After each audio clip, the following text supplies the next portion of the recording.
Breaking news out of Norfolk now. The landlord accused of demanding sexual favors from tenants instead of rent checks has just been found guilty in court. We've been following Camilo Delfinato's story for a few months now. Let's get right to 10 on your side's Anita Blanton, who just got out of the courtroom. Anita? Yeah, Katie, I should say that there were 8 charges that Mr. Delfinato was facing today when he went into court. There was abduction, attempted rape, sexual battery, assault and battery, totaling 8 charges. He was found guilty of 3 misdemeanors. The abduction charge was thrown out. And then the Commonwealth's attorney asked for, there were a few sexual assault charges that were also null prost, which means that they could be brought back. But for now, they will not be heard in court. So ultimately, he was found guilty of 3 misdemeanors today.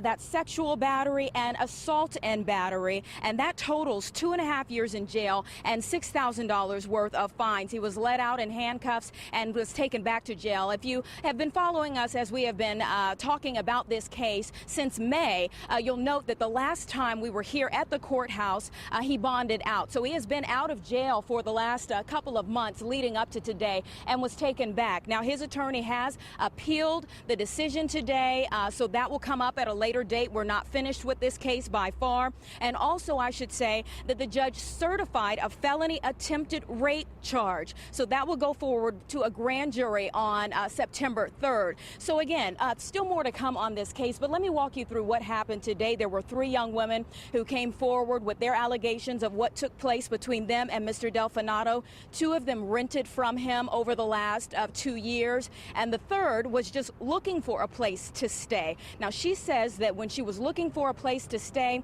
she met up with Mr. Delfinato at the house that she was interested in, that on that first date that she came to the house, that he showed her around but kept kind of nudging her towards some of the smaller crescent hallways in the house, that she came back on a second date, though, because there was a nice price that was offered for the home. And on that second date, and I want to quote this to you because she said some pretty interesting things. She said that on that second date, she was told by him, if I do him a favor, and I'm quoting her, if I do him a favor, he can do me a favor. We're both adults and we can work something out. Now, at that point, she wasn't exactly sure what he meant. She did come back on a third date, she says, and on that last date, she says that when she went to the house, that's when there was an overt display that happened there, very inappropriate display that happened there. She says that he hugged her, kissed her on the cheek, grabbed her behind, and she yelled out at him that she was not for sale. So she never ended up renting from him. The other 2 young ladies both rented from him in the past 2 years, as I said.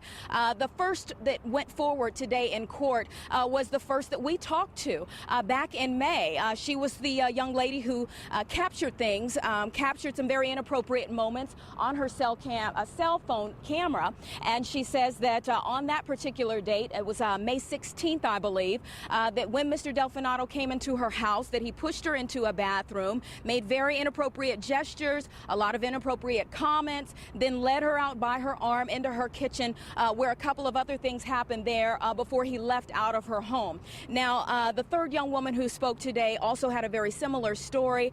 So we're going to get into all of that coming up tonight. The prosecutor, the Commonwealth's attorney, said that there is a very long history of inappropriate actions that Mr. Delfinato has been in the middle of. And so we're going to continue to follow up on that beginning tonight with Wavy News 10 at 4 when I see you then. For now in Norfolk, Anita Blanton. 10 on your side.